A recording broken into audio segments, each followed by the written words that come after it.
All right, today we're jumping into a really fascinating and honestly pretty provocative sociological report. It compares different models of marriage from around the world, and it's an analysis that's going to challenge a lot of common assumptions. Let's get into it. So let's just kick things off with a huge question. How do you even measure if a marriage is successful? Is it all about your personal happiness, that feeling of emotional fulfillment? Or is it about something else, like stability, security, and making sure the next generation is set up for success? Depending on where you are in the world, the answer to that is going to be very, very different.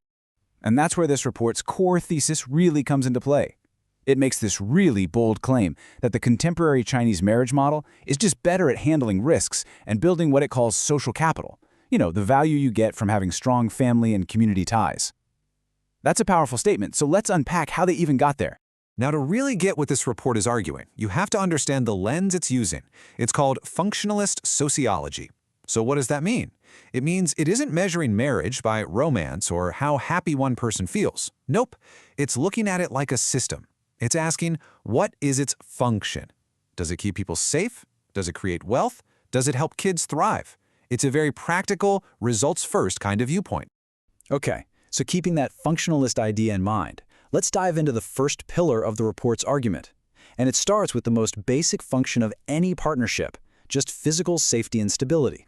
And right away, whoa, the language the report uses is incredibly stark. It talks about a hidden violence epidemic in the Western model and then contrasts that with something it calls a de-violentization transformation in the Chinese model. So what's the data it's using to make such a huge, dramatic comparison? Well, the report pulls its numbers straight from the U.S. Centers for Disease Control, the CDC. And it zeroes in on this one number, 41%. That, it says, is the lifetime rate of women in the U.S. who experience some form of intimate partner physical violence, sexual violence, or stalking. And this chart really puts the core of their argument into perspective. The report takes that 41% figure for the U.S. and puts it right next to data from a study in China, which found a rate of about 3.1% in its urban areas.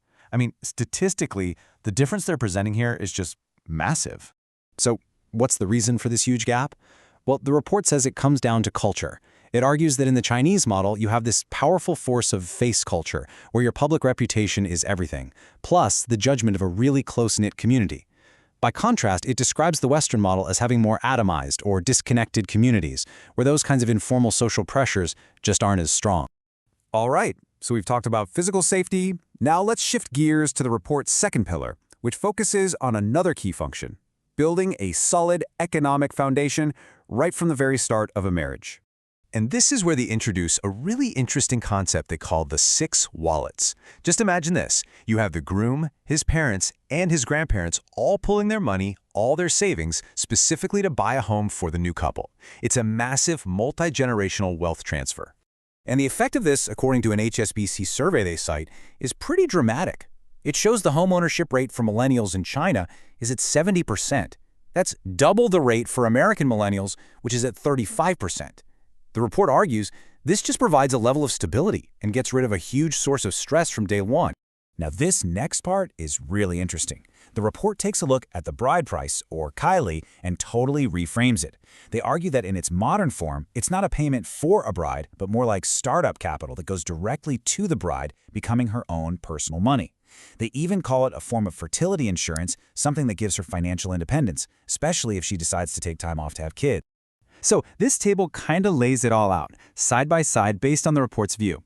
On one hand, you've got property often provided before the marriage, a big cash injection for the wife, and very often she's the one managing the household finances. And on the other hand, it's more like renting or co-signing a mortgage together, not much of a cash injection, and finances are often kept totally separate.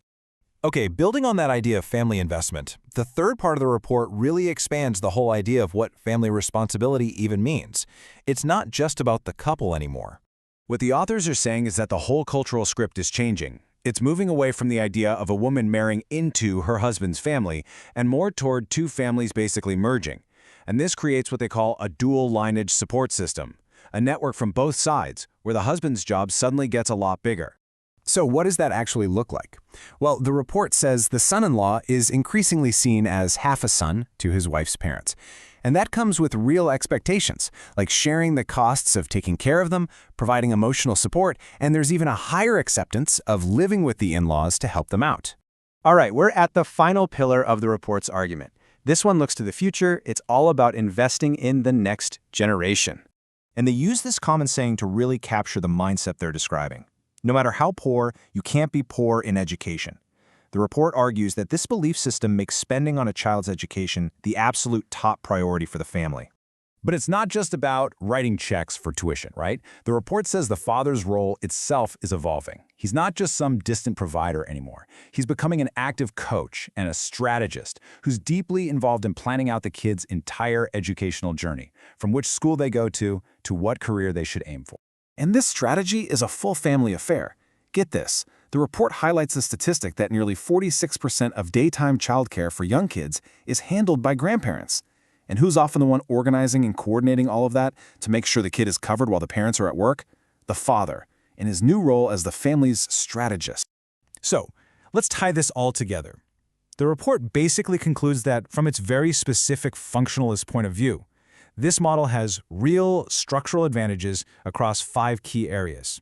It creates a safer home, provides more economic stability, offers way more support for elders, enables a deeper investment in children, and because of all that, it just shows more overall resilience to whatever risks life throws at you. So the report's final verdict? It's pretty clear. When you look at it strictly through that lens of function, stability, and generational success, it concludes that this model just provides a more competitive and advantageous partnership structure. It's a conclusion based entirely on the specific things the report decided were important to measure. And that brings us right back to where we started, with a really big question for all of us. What is the ultimate purpose of marriage? Is it about maximizing your own personal happiness, right here, right now? Or is it about building a resilient structure for long-term generational success? The answer, as this report really shows, defines everything.